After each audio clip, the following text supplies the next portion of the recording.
নবী আমার জানো নবী একজন সাহাবী উকাসা ইবনে মিহসান রাদিয়াল্লাহু তাআলা আনহু হাতের তরবারি দিয়ে যুদ্ধ করতেছিলেন। যুদ্ধ হঠাৎ উকাসা ইবনে মিহসানের হাতের তরবারি ভেঙে গেল।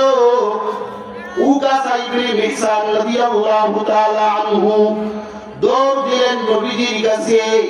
ও পয়গম্বর, যেই তরবারি দিয়ে যুদ্ধ করতেছিলাম তরবারিটা তো ভেঙে গেল, কি করব? ওই সময়ে নবীর হাতে উরুজুম মিনান নাখলি, নবীর হাতে একটা খেজুরের ডাল ছিল। আপনার আমার নবী সরকারে দো আলম নবী হাতে সর্বদাই কোনো ডাল অথবা লাঠি থাকতো।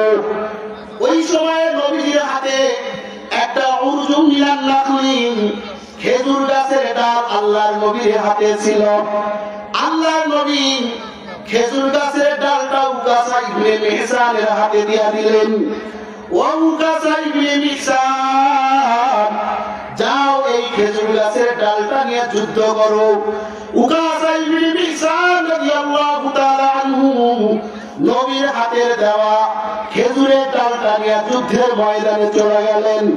মুফাসসিরিন আর মুহাদ্দিসিন বলেন উকাসা ইবনে মিহসান নবীজির হাতের খেজুরের ডালটা নিয়ে যখন যুদ্ধের ময়দানে চলে গেলেন, নবীজির হাতের স্পর্শ আর বরকতে মিহসান উকাসা ইবনে মিহসানের হাতের লাঠিটা আর খেজুরের ডালটা ধার ও তরবারি হয়ে গেল।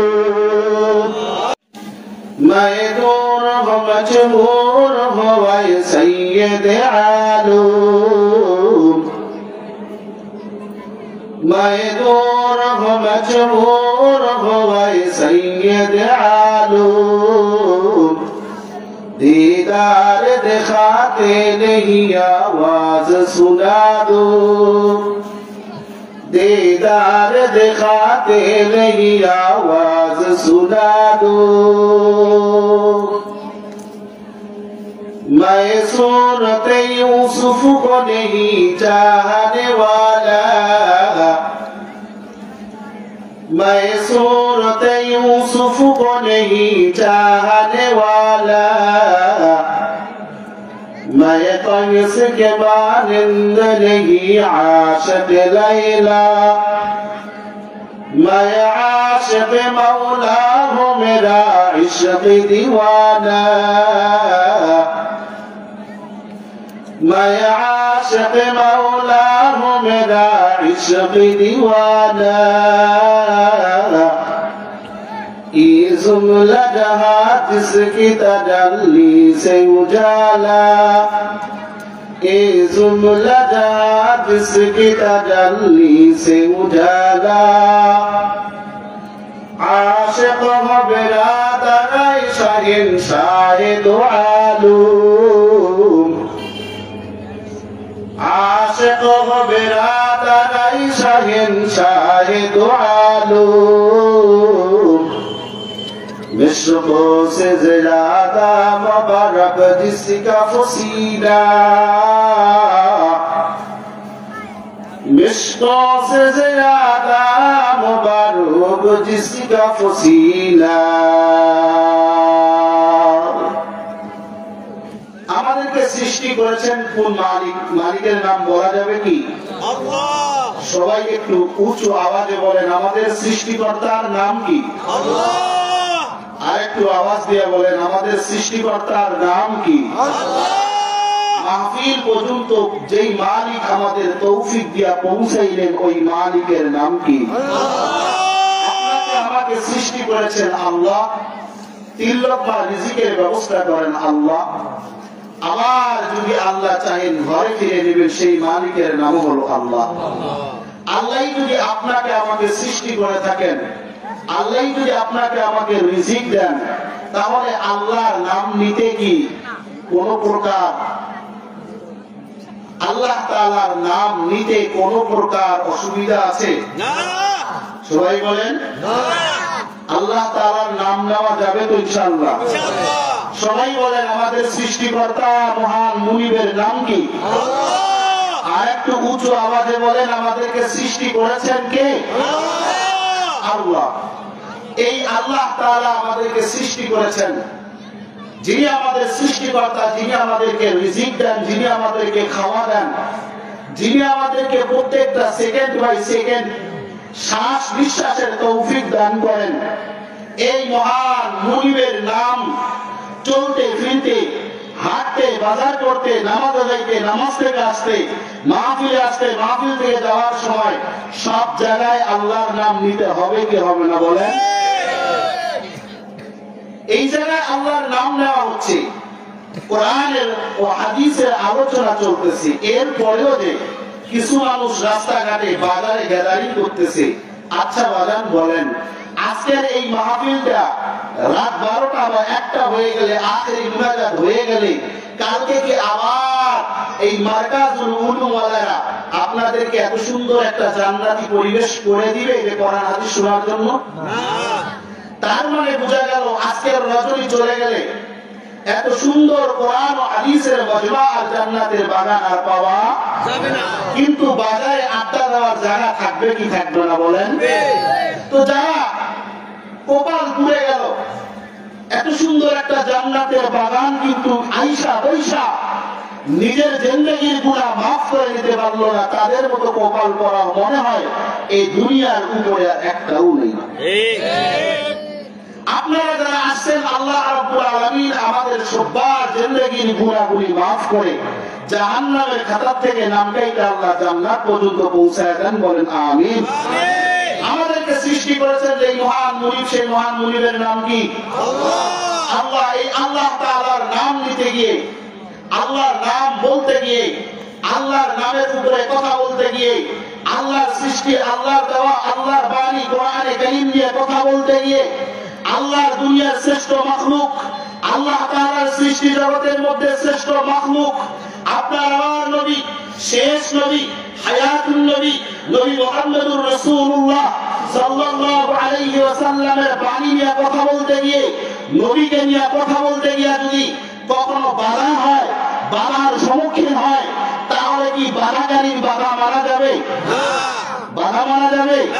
কোন বাধাকারী যদি তরবারি নিজের গর্দানের মধ্যে ধরে বলে আল্লাহর নাম নেওয়া যাবে না, আল্লাহর নাম নিয়ে তোমার গর্দান থেকে কল্লা উড়িয়ে দিব, তোমার বুকের মধ্যে পিস্তল মেরে, বুলেট মেরে তোমার বুকটা ঝাঁঝরা করে দিব। যারা সত্যিকারের ঈমানদার তারা বুলেটকেও ভয় পায় না, ছুরিকেও ভয় পায় না। বেঈমান আর বদমাইশ আর বেঈমানদের ওই চোখ রাঙানি, চোখ পাকানি আর তাদের কোন ধমকি হুমকিকেও ভয় সর্বদা কার নাম নিতে হবে? আওয়াজ করে বলেন, আল্লাহর নাম নিতে হবে। আল্লাহ তাআলা আমাদেরকে আল্লাহ তাআলার নাম বেশি বেশি জপার তৌফিক দান করেন, বলেন আমিন। সম্মানিত হাজিরিন, আপনারা যারা এখানে এসেছেন, আপনারা সবাই কি জান্নাতে যাইতে চান? কে কে জান্নাতে যাইতে চান? আল্লাহ আমরা যারা হাত তুললাম আমাদের সবাই জান্নাত ফয়সালা করেন, বলেন আমিন। বাইরে যারা আছে রাস্তাঘাট বাজারে, তারাও কি জান্নাতে যাইতে চায়? চায় না? এই যে আপনার রথের বাজার এলাকার আশেপাশে যত বাড়িঘর আছে সবাই জান্নাতে যাইতে চায়, চায় না? সবাই জান্নাতে যাইতে চায়। ধৈর্য ধরে জিজ্ঞাসা করবেন, তুমি কি আসলে জান্নাতে যাইতে চাও? সে বলবে অবশ্যই আমি জান্নাতে যাইতে চাই। জান্নাতে যাইতে চায় না? সবাই আমরা কোথায় যাইতে চাই? জান্নাতে যাইতে চাই। আমরা সবাই জান্নাতে যাইতে চাই। আল্লাহ আমাদের সবার নামগুলি জান্নাতের খাতায় লিপিবদ্ধ করেন, বলেন আমিন।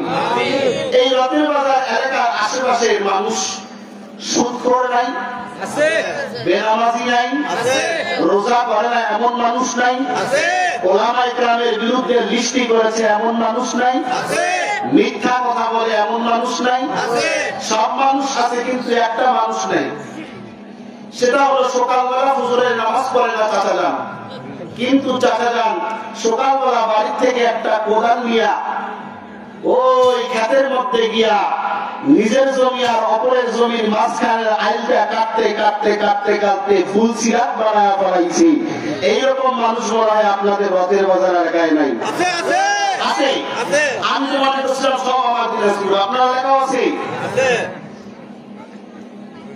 যাই হোক, সুদখোর আছে, ঘুষখোর আছে, বেনামাজি আছে, বেরোজাদার আছে, আইন কাটনেওয়ালা আছে, কিন্তু একটা মানুষ নাই। যাচাই করে দেখা হয়েছে আপনার রথের বাজার এলাকায় মনে হয় একটা মানুষ নেই। সেই মানুষটা হলো দীর্ঘ 15টা বছরে 3টা গ্রামে ভোটের আগের রাত্রে প্রাইমারি আর হাই স্কুলগুলি দখল কইরা রাতের মধ্যে গিয়া ভোটের বাক্সে সিল মাইরা ভোটের বাক্সগুলা পূরণ করে দিছে এমন মানুষ নাই? ওই মানুষটাকে জিজ্ঞাসা করবো, বাবা তুমিও তো জান্নাত যাইতে চাও? সে কবে হ্যাঁ আমিও জান্নাতে যাইতে চাই। কিন্তু বলেন, আপনাদের কাছে বিচার দিলাম, যারা দীর্ঘ 15টা বছরে 3টা গ্রামে অসহায় মানুষগুলির আমার ভোটগুলিকে দখল করে রাতে অন্ধকারে প্রাইমারি আর হাই স্কুল দখল করে একাই 100 সিল মাইরা ভোটের বাক্স পূরণ করলো, পরের দিন ভোট কেন্দ্রে যাওয়ার জন্য যারা বাধা দিল, এমন মানুষ আছে না? এই মানুষগুলো কি জান্নাতে যাবে? কিয়ামতের দিনে আপনি আমি মাফ না করা পর্যন্ত এই মানুষগুলো জান্নাতে যাইতে পারবে। নবীজি বলেন, قال النبي صلى الله عليه وسلم لكل شيء سقالة وسقالة القلوب ذكر الله। নবী আমার বলেন, প্রত্যেকটা জিনিস ধৌত করার একটা মাজনি আছে। মা বোনেরা, ঘরের মধ্যে খালি বাসন মাজে কি মাজে না? ওই খালি বাসন মাজার জন্য একটা আলাদা মাজনি আছে না নাই? কাপড়ে ময়লা লাগছে, এ কাপড় পরিষ্কার করা লাগবে, তাহলে এই কাপড় পরিষ্কার করার জন্য একটা আলাদা মাজনি আছে না নাই? ওরাদের বাজারের যুবক ভাই শোনো, মাথা ময়লা হয়ে গেলে 2 টাকা দামের শ্যাম্পু লাগায় মাথা পরিষ্কার করে। গায়ের মধ্যে ময়লা লাগছে, গায়ের মধ্যে সাবান দিয়া ঘষা দিলে গা পরিষ্কার হয়ে যায়। বোঝা গেল দুনিয়ার জমিনে যত বস্তু আছে সবগুলা বস্তু পরিষ্কার করার মাজনি আছে না নাই? ও দুনিয়ার মুসলমান শোনো, তাহলে কলব যে ভিতরে, এই কলব কি দিয়া পরিষ্কার করবা? এই কলবটা পরিষ্কার করার মাজনি আছে না নাই? এই কলবে তো সাবান লাগাইলেও পরিষ্কার করা যাবে না। এই কলবের ভিতরে যদি শ্যাম্পু লাগায় কেউ ঘষে পরিষ্কার কোনোদিনও হবে না। তো এই কলব নামের গোশতের টুকরাটা পরিষ্কার কেমনে হবে? নবীজি বলেন, লিকুল্লি শাইইন সিকালাতুন, প্রত্যেকটা বস্তু পরিষ্কার করার মাজনি আছে। ওই বস্তুটা ময়লা হয়ে গেলে মাজনি দিয়া দ্রুত করো, পরিষ্কার হয়ে যাবে। ও দুনিয়ার মানুষ, কলব নামের গোশতের টুকরা যদি অপরিষ্কার হয়ে যায়, গুনাহের দ্বারা যদি পছন্দ হয়ে যায়, ওই গোশতে, ওই কলব নামের গোশতের টুকরাটার পরিষ্কার করবা কেমনে? নবীজি বলেন, ওয়াসিকালাতুল কুলুবি যিকরুল্লাহ, তোমার কলব নামের গোশতের টুকরাটার মধ্যে গুনাহ করতে করতে পছন্দ হয়ে ফেলাইছো, ওই কলব নামের গোশতের টুকরাটা তোমার পরিষ্কার করার জন্য সকালবেলা আল্লাহর জিকির করো, বিকালবেলা আল্লাহর জিকির করো। সকালবেলা আল্লাহর জিকির করো, বিকালবেলা আল্লাহর জিকির করো, তোমার কলব পরিষ্কার হয়ে যাবে। আর যাদের কলব পরিষ্কার, কলবে সালিম নিয়ে যদি কেউ ময়দানে মাহশরে উঠতে পারে, কার কলব যদি পরিষ্কার হয়ে যায়, আমার নবী বলেন আল্লাহ তারে জান্নাত দিয়া দিবে। চিল্লায় এখন সুবহানাল্লাহ। তাহলে এই কলব পরিষ্কার করা লাগবে কি লাগবে না? সবাই বলেন, কলব পরিষ্কার করা লাগবে কি লাগবে না? কলব পরিষ্কার হবে বেশি বেশি মিথ্যা বললে। বেশি বেশি মিথ্যা বললে কলব পরিষ্কার হবে? নামাজ কাজা করলে কলব পরিষ্কার হবে না। কলব পরিষ্কার করার অনেকগুলি মাধ্যম আছে, এই অনেকগুলি মাধ্যমের মধ্য থেকে আপনার আমার এই পচন ধরা কলবটাকে পরিষ্কার করার জন্য যতগুলো মাধ্যম আছে সবগুলি এই সংকীর্ণ সময়ে বয়ান করে শেষ করা সম্ভব নয়। আমি আপনাদের সামনে একটা বিষয় নিয়ে আলোচনা করব, তা হলো আপনার আমার পচন ধরা কলবটাকে যদি পরিচ্ছন্ন কলব করতে চান, পরিপাটি কলব করতে চান, পরিষ্কার কলব করতে চান, তাহলে যতগুলা মাধ্যম আছে সবগুলা মাধ্যমের মধ্য থেকে অন্যতম একটা মাধ্যম হলো আপনার আমার নবী, শেষ নবী, হায়াতুন নবী, নবী মুহাম্মদুর রাসূলুল্লাহ সাল্লাল্লাহু আলাইহি ওয়াসাল্লামের মহব্বত কলবের মধ্যে জায়গা দিতে হবে। নবী পাকের মহব্বত যদি কলবের মধ্যে জায়গা পেয়ে যায়, আর নবী পাকের মহব্বত যদি কলবে কেউ জায়গা দিয়ে দেয়, তাহলে তার কলবটা আস্তে আস্তে অপরিচ্ছন্ন অপরিপাটি কলবটা আস্তে আস্তে নবীর মহব্বতের কারণে আস্তে আস্তে পরিষ্কার আর পরিচ্ছন্ন পরিপাটি হয়ে যাবে। সবাই চিল্লায় এখন সুবহানাল্লাহ। নবীর ভালোবাসার মহব্বত কলবের ভিতরে জায়গা দিতে হবে। কেন? আপনার আমার নবীকে আল্লাহ তাআলা এই পৃথিবী ও পৃথিবীর মধ্যে এই 7 আসমান আর 7 জমিনের মধ্যে যা কিছু আছে সবার থেকে আল্লাহ তাআলা আপনার আমার নবীকে শ্রেষ্ঠ করে বানাইছেন। চিল্লায় এখন সুবহানাল্লাহ।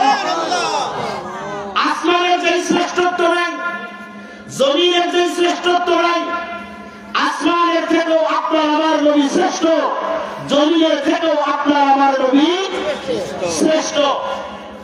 এজন্য নবীজির ভালোবাসা আপনার আর আমার ভিতরে, আপনার আর আমার কলবের ভিতরে জায়গা দিতে হবে। শুধু কি তাই? আল্লামা জালালউদ্দিন সুয়ুতী রাহমাতুল্লাহি আলাইহি বলেন, পৃথিবীর শুরুলগ্ন থেকে এক কথাই বাবা আদম থেকে নবী মুহাম্মদুর রাসূলুল্লাহ সাল্লাল্লাহু আলাইহি ওয়াসাল্লাম পর্যন্ত আল্লাহ যতগুলি পয়গম্বর পাঠাইছেন, সবগুলি পয়গম্বরকে যে মুজিজা দান করেছেন, আপনার আমার নবী, শেষ নবী, হায়াতুন নবীকে আল্লাহ তাআলা তার থেকেও বেশি মুজিজা দান করেছেন। চিল্লায় বলেন সুবহানাল্লাহ। আল্লামা জালালউদ্দিন সুয়ুতী রাহমাতুল্লাহি আলাইহি আরেকটু বাইরে গিয়ে বলেন, আযমা মিনহা, বাবা আদম থেকে মুহাম্মদুর রাসূলুল্লাহ সাল্লাল্লাহু আলাইহি ওয়াসাল্লাম পর্যন্ত আল্লাহ যত নবী পাঠাইছেন, যত নবীকে যত প্রকার মুজিজা দান করেছেন, হায়াতুন নবী, নবী মুহাম্মদুর রাসূলুল্লাহ সাল্লাল্লাহু আলাইহি ওয়াসাল্লামের মহব্বত কলবের মধ্যে জায়গা দিতে হবে। নবী পাকের মহব্বত যদি কলবের মধ্যে জায়গা পেয়ে যায়, আর নবী পাকের মহব্বত যদি কলবে কেউ জায়গা দিয়ে দেয়, তাহলে তার কলবটা আস্তে আস্তে অপরিচ্ছন্ন অপরিপাটি কলবটা আস্তে আস্তে নবীর মহব্বতের কারণে আস্তে আস্তে পরিষ্কার আর পরিচ্ছন্ন পরিপাটি হয়ে যাবে। সবাই চিল্লায় এখন সুবহানাল্লাহ। নবীর ভালোবাসার মহব্বত কলবের ভিতরে জায়গা দিতে হবে। কেন? আপনার আমার নবীকে আল্লাহ তাআলা এই পৃথিবী ও পৃথিবীর মধ্যে এই 7 আসমান আর 7 জমিনের মধ্যে যা কিছু আছে সবার থেকে আল্লাহ তাআলা আপনার আমার নবীকে শ্রেষ্ঠ করে বানাইছেন। চিল্লায় বলেন সুবহানাল্লাহ। আসমানের যে শ্রেষ্ঠত্ব নাই, জমিনের যে শ্রেষ্ঠত্ব নাই, আসমানের থেকেও আপনার আমার নবী শ্রেষ্ঠ, জমিনের থেকেও আপনার আমার নবী শ্রেষ্ঠ। এজন্য নবীজির ভালোবাসা আপনার আর আমার ভিতরে, আপনার আর আমার কলবের ভিতরে জায়গা দিতে হবে। শুধু কি তাই? আল্লামা জালালউদ্দিন সুয়ুতী রাহমাতুল্লাহি আলাইহি বলেন, পৃথিবীর শুরুলগ্ন থেকে এক কথাই বাবা আদম থেকে নবী মুহাম্মদুর রাসূলুল্লাহ সাল্লাল্লাহু আলাইহি ওয়াসাল্লাম পর্যন্ত আল্লাহ যতগুলি পয়গম্বর পাঠাইছেন, সবগুলি পয়গম্বরকে যে মুজিজা দান করেছেন, আপনার আমার নবী, শেষ নবী হায়াতুন নবীকে আল্লাহ তাআলা তার থেকেও বেশি মুজিজা দান করেছেন। চিল্লায় বলেন সুবহানাল্লাহ। আল্লামা জালালউদ্দিন সুয়ুতী রাহমাতুল্লাহি আলাইহি আরেকটু বাইরে গিয়ে বলেন, আযমা মিনহা, বাবা আদম থেকে মুহাম্মদুর রাসূলুল্লাহ সাল্লাল্লাহু আলাইহি ওয়াসাল্লাম পর্যন্ত আল্লাহ যত নবী পাঠাইছেন, যত নবীকে যত প্রকার মুজিজা দান করেছেন, তার থেকে বেশি মুজিজা আপনার আমার নবীকে তো আল্লাহ দান করেছেনই। এমনকি বাবা আদম থেকে নবী মুহাম্মদুর রাসূলুল্লাহ পর্যন্ত যত মুজিজা, যত নবীকে আল্লাহ দান করেছেন, সবার থেকে বড় মুজিজা, বড় বড় মুজিজা আল্লাহ তাআলা আপনার আমার নবীকে দান করেছেন। চিল্লায় বলেন সুবহানাল্লাহ। একটা মিসাল দিলে আপনারা বুঝবেন। পয়গম্বরে মুসা আলাইহিস সালাতু ওয়াস সালামের কথা আপনারা জানেন। পয়গম্বরে মুসা আলাইহিস সালাতু ওয়াস সালামকে আল্লাহ একটা মুজিজা দিয়েছিলেন, একটা হাতে লাঠি দিয়েছিলেন। লাঠিটা জমিনে ছাড়লেই সাপ হয়ে যেত। কথা বলে ঠিক কিনা? পয়গম্বরে মুসা যখন এই লাঠিটা জমিনের মধ্যে ছাড়তেন, সঙ্গে সঙ্গে লাঠিটা কি হয়ে যেত? সাপ হয়ে যেত। তার পয়গম্বরে মুসা আলাইহিস সালাতু ওয়াস সালামের হাতের লাঠি কি হয়ে যায়? সাপ হয়ে যায়। আর আপনার আমার নবী, নবী সরকার ও আদম নবী মুহাম্মদুর রাসূলুল্লাহ সাল্লাল্লাহু আলাইহি ওয়াসাল্লাম, সবাই বলেন আপনার আমার নবী সরকার নবী মুহাম্মদুর রাসূলুল্লাহ, আওয়াজ করে সবাই বলেন সাল্লাল্লাহু আলাইহি ওয়াসাল্লাম। বদরের প্রান্তে নবী আমার দাঁড়ানো, নবী একজন সাহাবী উকাসা ইবনে মিহসান রাদিয়াল্লাহু তাআলা আনহু হাতের তরবারি দিয়ে যুদ্ধ করতেছিলেন। যুদ্ধ হঠাৎ উকাসা ইবনে মিহসানের হাতের তরবারি ভেঙে গেল। উকাসা ইবনে মিহসান রাদিয়াল্লাহু তাআলা আনহু দৌড় দিলেন নবীজির কাছে, ও পয়গম্বর, যেই তরবারি দিয়ে যুদ্ধ করতেছিলাম তরবারিটা তো ভেঙে গেল, কি করব? ওই সময়ে নবীর হাতে উরুজুম মিনান নাখলি, নবীর হাতে একটা খেজুরের ডাল ছিল। আপনার আমার নবী সরকারে দো আলম নবী হাতে সর্বদাই কোনো ডাল অথবা লাঠি থাকতো। ওই সময়ে নবীর হাতে একটা উরুজুম মিনান নাখলি, খেজুর গাছের ডাল আল্লাহর নবীর হাতে ছিল। আল্লাহর নবী খেজুর গাছের ডালটা উকাসা ইবনে মিহসানের হাতে দিয়ে দিলেন। ও উকাসা ইবনে মিহসান, যাও এই খেজুর গাছের ডালটা নিয়ে যুদ্ধ করো। উকাসা ইবনে মিহসান রাদিয়াল্লাহু তাআলা আনহু নবীর হাতের দেওয়া খেজুরের ডালটা নিয়ে যুদ্ধের ময়দানে চলে গেলেন। মুফাসসিরিন আর মুহাদ্দিসিন বলেন, উকাসা ইবনে মিহসান নবীজির হাতের খেজুরের ডালটা নিয়ে যখন যুদ্ধের ময়দানে চলে গেলেন, নবীজির হাতের স্পর্শ আর বরকতে মিহসান উকাসা ইবনে মিহসানের হাতের লাঠিটা আর খেজুরের ডালটা ধার ও তরবারি হয়ে গেল। আর একটা আওয়াজ করে বলুন সুবহানাল্লাহ। আপনাদের কাছে প্রশ্ন, গাইবান্ধার মানুষ, 100 সাপকে আপনি রাখবেন আর পয়গম্বরী একটা তরবারি দিয়ে বলেন 100 সাপকে কাটা যাবে কি যাবে না? সবাই বলেন কিন্তু 100 সাপ মিলে বলেন তরবারি পয়গম্বরী ধারালো কোন তরবারিকে ভাঙতে পারবেনি। তার পয়গম্বরে মুসার থেকেও আপনার আমার নবীর হাতের লাঠি মুজিজা বড় কিনা বলেন? এজন্য নবীর ভালোবাসা আপনার আমার কলবে রাখা লাগবে। কেমন? যেমন রাখছিল হযরতে বেলাল। আওয়াজ করে বলুন সুবহানাল্লাহ। নবীজির সাহাবী হযরতে বেলাল পয়গম্বরের বিশিষ্ট সাহাবী নাম হযরতে বেলাল। বেলাল দেখতে তেমন সুন্দর ছিল না, বেলালের নাকটা ছিল মোটা মোটা, বেলালের কানগুলো গুলা মোটা মোটা, দেখতে ভীষণ কালো ছিল বেলাল, শব্দ ঠিক মতো উচ্চারণ করতে পারতেন না। কিন্তু বেলালের কলবের মধ্যে নবীর ভালোবাসায় ভরপুর আওয়াজ মেরে বলুন সুবহানাল্লাহ। বেলালের কানে আওয়াজ চলে গেল, বেলাল মসজিদে নববীতে আর তো ইমামতি নবীজি কোনোদিন করবে না। কেন রাসূলের সাহাবী মসজিদে নববীতে কেন আর রাসূল কোনোদিন ইমামতি করবে না? নবীজি সাহাবী ডাক দিয়া বলো, বেলাল জানসনি আল্লাহর নবী দুনিয়ার জমিন থেকে চলে গেছেন, আর কোনদিন নবী মসজিদে নববীতে ইমামতির জন্য আসবে না। বেলাল আফ্রিকান কারো বেলাল তখনই কোরআনের প্রতিজ্ঞা করলেন যে এই মসজিদে নববীর মধ্যে আমার নবী আর